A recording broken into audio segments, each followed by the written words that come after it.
हरियाणा की एक hot seat है, वो है जगाधरी विधानसभा की, क्योंकि यहाँ से जब भी कोई जीता है तो वो कहीं ना कहीं बड़े पद पे रहा है।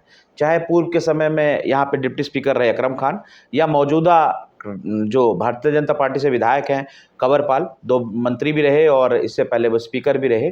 तो इस बार यहाँ पर हमारी समझ से मुकाबला फंसा हुआ है, किसी के पक्ष में कुछ भी हो सकता है। बीजेपी हार भी सकती है, कांग्रेस भी हार सकती है, हो सकता है बाजी कोई तीसरा ही मार ले जाए।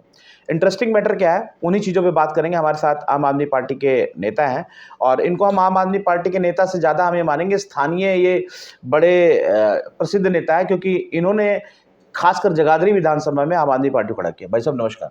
नमस्कार सर। तो आपका चुनाव कैसा चल रहा है? चुनाव बहुत अच्छा चल रहा है। कल आम आदमी पार्टी के राष्ट्रीय संयोजक अरविंद केजरीवाल जी जगाधरी में आए थे और उनका ये पहला दौरा था पूरे हरियाणा में जब से वो जेल से छूटे हैं, और एक अपार जनसमूह उनको देखने के लिए, उनको सुनने के लिए गांव-गांव से, शहर-शहर से, मोहल्ले-मोहल्ले से लोग जुटे। तो मैं सभी अपने जितने भी लोग यहाँ पहुँचे हैं उन सब का स्वागत करता हूँ, अभिनंदन करता हूँ, उनका धन्यवाद करता हूँ। मुख्य मुकाबला किससे देख रहे हैं? सर अभी चुनाव दूर है, लेकिन हवा तो बनी रही है ना। जो भाजपा का जो कैंडिडेट है चौधरी कंवरपाल, वो तीसरे और चौथे नंबर की लड़ाई लड़ रहा है। तीसरे नंबर की लड़ाई? तीसरे और चौथे की भी हो सकती है। इतना कॉन्फिडेंस कैसे?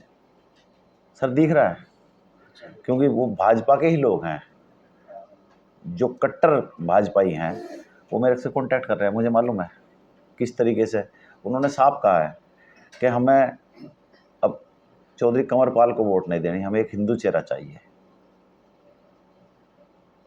और उनको नज़र आता है कि मैं उनकी लड़ाई लड़ सकता हूँ। ये एंटी इनकम्बेंसी का शिकार है कि या मतलब लोग वैसे नफरत करने देखो लगे? मैं क्लियर कट कहता हूँ, मुझे कोई इसमें हिचक नहीं है। 10 साल का शासनकाल रहा, 10 साल के शासनकाल में यहाँ जितने भी संगठन काम करते हैं, मैं किसी पर्टिकुलर विशेष धर्म का नाम नहीं लूँगा, उनके साथ जुल्म और जातियाँ हुई। सरकार होते हुए भी उनकी नहीं पूछी गई। चाहे आदबद्री का कांड है, चाहे प्रताप नगर का कांड है, चाहे जगाधरी का कांड है, जैधर कांड है, बहुत से ऐसे कांड रहे हैं जहाँ पर उनकी सुनवाई नहीं हुई। मैं उनको सम्मान देने का काम करूँगा। पर वो तो कहते हैं हमने सबकी सुनी है, और आप कह रहे हो कि यहाँ पे कांड। आप देख लीजिए, एक आदमी की टांगें तोड़ दी गई, सरेआम तोड़ दी गई है धर्म विशेष के लोगों ने। अच्छा। किस तरीके से, और उनको 323 का मुकदमा दर्ज होता है, उनके शरीर को खत्म कर दिया गया ऊपर से नीचे तक, चल भी नहीं पा रहे वो। क्या इसको शासन कहते हैं? आप बात करते हैं कि हम हिंदूवादी हैं। आपका राज 2014 से चल रहा है, 2004 से रामलीला बंद हुई थी खिजराबाद के अंदर। हाँ, ये बात मैंने भी सुनी थी कि जो डीजीपी थे एक्स हरियाणा के, जब वो आईजी सीआईडी थे, उन्होंने भी शायद कोई किस्सा बताया कि जगह खिजराबाद में ऐसा कोई मामला था कि आज तक रामलीला चल रही थी। वहाँ पे सीता का रोल जो हमारी बहन कर रही थी, उसको मंच से उठा लिया गया था। सीता को? बिल्कुल। तो ये हिंदू सो रहे थे उस टाइम? और उसके बाद आज तक वहाँ रामलीला नहीं हुई। 2014 से भाजपा की सरकार है। किसकी दहशत है उस इलाके में? वो आप देखिए, जो उठाने वाले हैं उनकी दहशत है। कौन थे उठाने वाले? अब मैं नाम लूंगा फिर वही, मैं कहता हूँ राजनीतिक पार्टी का नाम ही बता दिए। नहीं, उस टाइम तो मुझे ये मालूम नहीं, शायद वो किस पार्टी में, चौटाला साहब को सपोर्ट कर रहे थे, सब आज़ाद थे। अच्छा, अभी है किसी राजनीतिक पार्टी में? हाँ बिल्कुल है, चुनाव लड़ रहे हैं। चुनाव लड़ रहे हैं? उनके परिवार के लोग थे। अच्छा। तो ये चीज़ें जो हैं वो देखो, कोई भी संगठन है, कोई भी धर्म है, ये इसको अलाउ नहीं करता।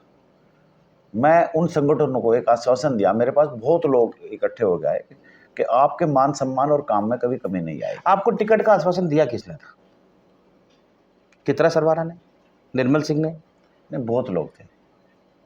नहीं देखो, इस बार चर्चा है कि हरियाणा में टिकट वितरण में 2 लोगों की चली, या तो कुमारी शैलजा की थोड़ी चली, या तो भूपेंद्र सिंह हुड्डा की चली। लेकिन मैंने जो आपके पुराने वीडियोस देखे, उसमें आपको ज्वाइनिंग कराने वाले भूपेंद्र सिंह हुड्डा थे, फिर टिकट दिलवाने में चूक कहाँ गए? लेकिन वो लाचार रहे।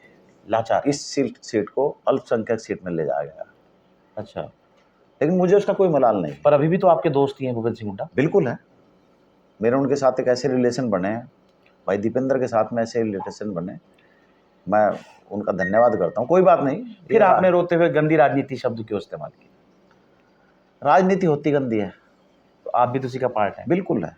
मैं बिजनेसमैन आदमी हूँ और मैं इसमें आया हूँ, लेकिन मेरे साथ कुछ ऐसी घटनाएं हुई, मैं इसको अब मैं मजबूर हूँ, मैं राजनीति के अंदर आ गया। अब राजनीति करेंगे और अच्छी राजनीति करेंगे, हम गंदी राजनीति नहीं मैंने करेंगे। सुना है कि राजनीति का शिकार आप और आपके परिवार वाले बहुत ज़्यादा हुए। बिल्कुल हुए।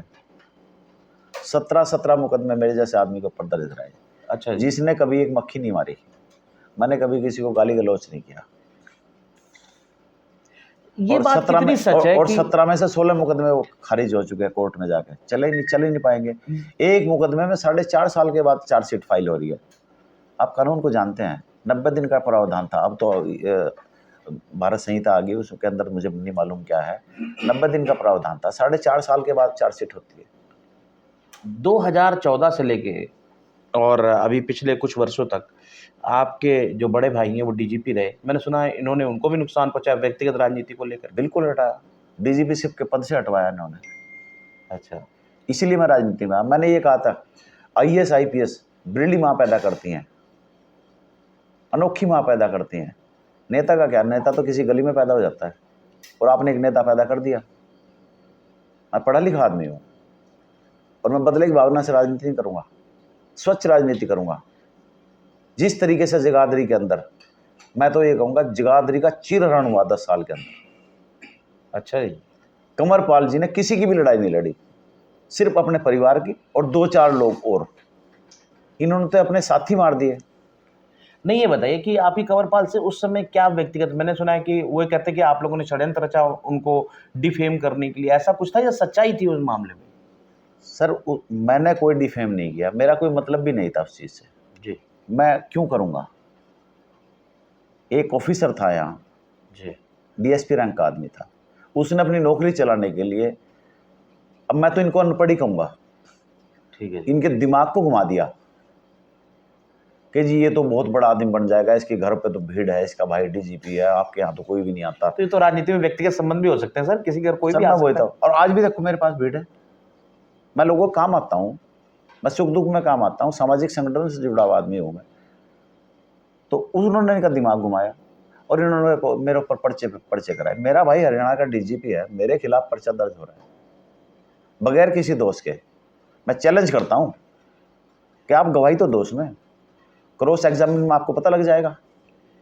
गवाह नहीं आ रहे उसके अंदर, 6 प्राइवेट गवाह हैं, 4 गिवन अप कर चुके हैं। अच्छा जी। कि जी हमारे सामने कुछ हुआ नहीं, हम गवाही नहीं देना चाहते। 2 इसके पारिवारिक लोग हैं, वो भी नहीं आते हैं, क्योंकि उनको पता करो उसमें टिक नहीं पाएंगे वो। तो इसलिए मैं राजनीति में आया हूँ। तो अब की खासकर देखो जो 2-3 इलाके हैं, खिजराबाद जिसको प्रताप नगर आज के रूप में कहते हैं, छछरौली, ये जो इलाके हैं, जो इसमें कहते हैं कि जो वोट बैंक का सिस्टम है, गुज्जर भी बहुत हैं और मुस्लिम भी बहुत हैं, और जी, सबसे बड़ी जी। बात है कि ये जो 2 समीकरण है वो राजनीतिक भविष्य तय करता है कि कौन बनेगा। देखो कितना समर्थन मिला आपको? मुझे भरपूर समर्थन है। मैं छछरौली की भी आपको गारंटी लेता हूँ, खिजराबाद की भी गारंटी लेता हूँ। ऐसे ऐसे कांड है, जैधर कांड कौन भूल सकता है? बूढ़कला के अंदर एक सरकारी कर्मचारी बिजली सब स्टेशन के ऊपर ड्यूटी कर रहा है, लाइट काट दी गई, और वहाँ मंत्री जी के भाई ने फ़ोन किया कि लाइट चलाइए। उन्होंने कहा सर कोई फॉल्ट आया हुआ है और लाइट को नहीं जोड़ सकते, लोग आगे काम कर रहे हैं लाइन पे, दिक्कत आ जाएगी, कोई एक्सीडेंट हो जाएगा बहुत बड़ा। कहना अच्छा तू हमारी बात नहीं मानता? मंत्री जी का भाई वहाँ गया और उसको चाकुओं से गोंद के मार दिया। मंत्री का भाई? बिल्कुल, नसीम खान जेल के अंदर रहा है। अच्छा, ये अकरम खान की बात कर रहे हैं आप? आप बिल्कुल, नसीम खान ने जेल काटी 1.5 साल के बाद। वो गरीब लोग थे, उन्होंने फैसला किया। ओहो। उन लोग कैसे भूल सकते हैं लोग? अभी एक नया कांड हुआ है, दबा दिया गया। हाँ, कुछ मैंने भी सुना है कि कुछ किसी को मारपीट करके शायद ऐसा, लेकिन असली सच्चाई क्या है? शैलजा जी की रैली थी और 2-4 लोग वहाँ चाय पी रहे थे बैठे हुए, उसमें एक बाल डल गया, बाल डल गया? चाय में बाल गिर गया जी। उन 2 लोगों ने कह दिया भाई दूर बैठ जा जाके। वो एक जाति विशेष के लोग थे। ऐसी नफरत है? बिल्कुल, उन्होंने कहा थोड़ा दूर बैठा यार, ये बाल गिर रहा है तेरा। उनके अंडकोश पकड़ के 2 लोगों के दोनों पीजीआई में गए। महर माजरा गांव का, जाके इंटरव्यू कर लीजिए गांव के अंदर। अच्छा। दबे बैठे हैं वो लोग। उनमें से एक की डेथ होगी पीजीआई में जाके, ओके। एक की अभी छुट्टी हुई है। ऐसी समाज का व्यक्ति था। तो ऐसे लोग राजनीति में आएंगे। राजनीति एक सेवा भाव है। जी। एक दो सवाल मेरे और हैं। इन चुनावी मुकाबलों में आप कांग्रेस और बीजेपी को किस पायदान पे देख रहे हैं आपके नजरिए से? नहीं, मैं तो देखो, मैंने कंवरपाल जी की बात कही, वो तीसरे चौथे नंबर की लड़ाई लड़ रहे हैं। तो फिर दूसरे पे कांग्रेस हो गई। नेचुरल। लेकिन कोई फर्क नहीं पड़ेगा। उनका कार्यकाल देख चुके हैं लोग, उनके अत्याचार देख चुके हैं लोग। लेकिन लोग कहते हैं कि जगाधरी का जो वोटर है, शहरी वोटर है, वो हमेशा से बीजेपी को वोट पोल करता है। इस बार आपके साथ 50% है, 40% है, 30% है, 60% है, 70%। फिर तो आपने पूरी सेंधी लगा दी। बिल्कुल लगा दी। मैं चैलेंज करता हूँ, और इन दोनों को चैलेंज करता हूँ। आपकी राजनीति लोग देख चुके हैं।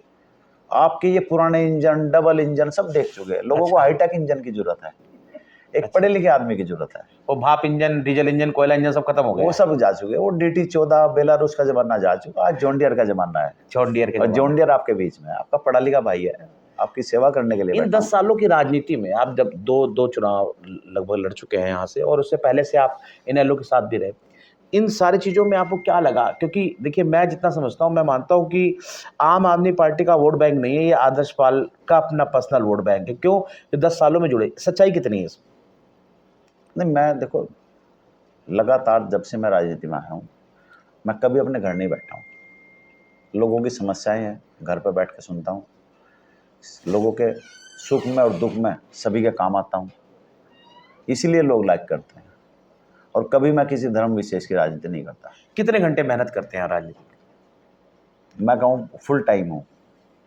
चुनाव प्रचार में कितने बजे सवेरे उठते हैं और कितने बजे रात को घर पहुँचना हो? सुबह 5:15 बजे नहा के मैं बाहर बैठ जाता हूँ। लोग आते हैं, लोगों से मिलता हूँ, ज्वाइनिंगें होती हैं, और उसके बाद फिर रात को 10 सवा 10 बजे तक मैं काम करता हूँ। माइनिंग वाइनिंग को लेकर बड़े आरोप लगते हैं कि पूरा शहर खोद दिया है, कितनी सच्चाई है? कुमार रमेश जी मेरे से ज़्यादा आप जानते हैं। आप यमुनानगर से बिलोंग करते हैं, जगाधरी से बिलोंग करते हैं आप जी। इस टॉपिक पे आप ना बात करें तो अच्छा है। माइनिंग, अवैध माइनिंग और परिवारवाद जम के चला है।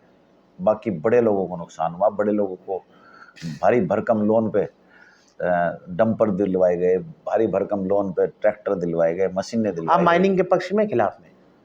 नहीं, मैं माइनिंग के पक्ष में हूँ। पक्ष में। मैं माइनिंग के पक्ष में हूँ, लेकिन सबको काम मिलना चाहिए। देखो, माइनिंग जब तक दुनिया चलेगी, ये घर भी बनेंगे, रोड्स भी बनेंगे।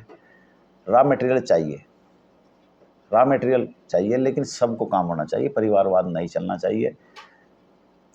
मैंने एक सवाल और, जगाधरी से ही इनेलो बसपा के उम्मीदवार हैं, वो भी एक शहरी वोटर है, कितना नुकसान पहुंचा रहे हैं, चाहे आपको चाहे इन बीजेपी को, खासकर इन शहरी सिस्टम? मुझे तो देखो कोई नुकसान नहीं है। मैं BSP से आया हूँ, और BSP के जितने भी वोटर हैं, मैं ये तो नहीं कहूँगा कि वो 100% या 70%, 50% से ज़्यादा लोग मेरे पास टिके हुए हैं।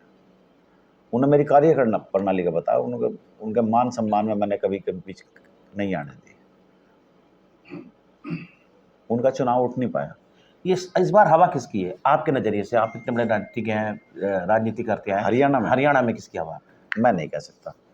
मैं देखो, जब से चुनाव चला है, मैं जगाधरी से बाहर नहीं निकला हूँ। कांग्रेस का टिकट बंटवारा कुछ गलत हो गया। अच्छा। पहले कांग्रेस की बहुत अच्छी हवा चल रही थी, और उसके बाद मैं कुमारी शैलजा का प्रचार में ना उतरना कांग्रेस को नुकसान देता है आपके नज़रिए से? मुझे नहीं मालूम। देखो, ना मेरी वो पार्टी है, ना मुझे उनके बारे में बहुत ज़्यादा नॉलेज है। लेकिन मैंने देखा इन इलाकों में भूपेंद्र सिंह हुड्डा भी नहीं दिखे, और नहीं दिखे, मुझे लगता है इसका व्यक्तिगत नुकसान तो होगा, ये आपके लिए फ़ायदा हो सकता है? मे भी हो सकता है। तो इस बार के चुनाव में माने कि एक तरफा आपको फ़ायदा मिल रहा है? नहीं, बिल्कुल जाहिर है। मैं तो कह रहा हूँ, मैं सुबह 11 बजे ये सीट अरविंद केजरीवाल जी की झोली में डाल दूँगा। अच्छा जी। जी।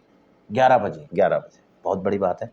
तो आपने सुना बिल्कुल बेबाक तरीके से किस तरह उन्होंने बताया कि राजनीति का जो शिकार है उनकी फैमिली बहुत हुई, अनावश्यक मुकदमे, और सबसे बड़ी बात है कि एक अहम पद होता है राज्य में डीजीपी के पद पे होना। जब कोई आपको इन पदों से हटा दे तो समझिए कि आपके साथ क्या परिस्थिति है। लेकिन इस बार का चुनाव इन सब चीज़ों को देखते हुए लड़ा जा रहा है। और दूसरी चीज़ ये है कि इस इलाके में कहीं ना कहीं जिस प्रकार की उन्होंने बात रखी कि खिजराबाद में ऐसी परिस्थिति है कि भारतीय जनता पार्टी के शासन 10 साल में भी वहाँ रामलीला नहीं शुरू हो पाई। ये वाकई एक चिंताजनक बात है कि सभी धर्मों को अगर बराबर समानता दी गई है तो फिर आखिर खिजराबाद में ये पक्षपात क्यों।